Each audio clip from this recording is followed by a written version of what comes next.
سلام ستړي مو شپه مو کې د مهال مهمو خبرونو ته. د پاکستان بهرنیو چارو وزیر محمد اسحاق ډار کابل ته په سفر راغلی او په یو شمېر مسایلو یې خبرې کړې دي. نوموړي په کابل کې د افغانستان اسلامي امارت له یو شمېر مشرانو سره لیدنه کړې ده او د افغان کډوالو پر ستونزو سیاسي او اقتصادي همکاریو غږېدلی دی.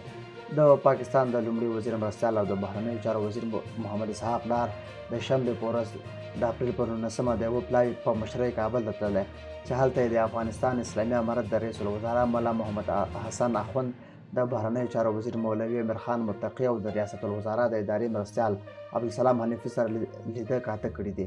په دې وروستیو کې د کابل او اسلام آباد ترمنځ اړیکې ترینګلې شوي او د غیر قانوني او هغو افغانانو د ایستلو لړۍ یې ګړندۍ کړې چې د پاتې کېدو لنډمهاله اجازه یې درلوده. یو شمېر تازه ستانه کړل شوي افغانان هلته د چارو او امنیتي ځواکونو لخوا له ناوړه چلند شکایت کوي.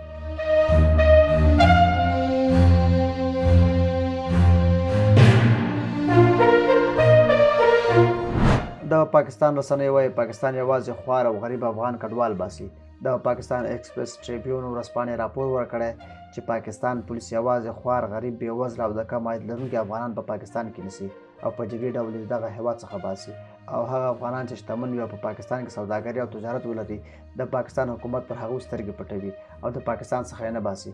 دغه ورځپاڼه دغه راز زیاتوي چې پولیس د شتمنو افغانانو یا د سوداګرۍ د خاوندانو له نیولو څخه ډډه کوي او پر ځای یې بېوزله خلک نیسي او جبري بېرته افغانستان ته لیږي. په ورته وخت کې هغه افغان کډوال چې د پاکستان څخه افغانستان ته راځي هم شکایت کوي چې د پاکستان حکومت په کراچۍ ښار کې یوازې هغه افغان کډوال نیسي چې غریبکار او شتمنو کډوالو ته څوک هېڅ نه وایي.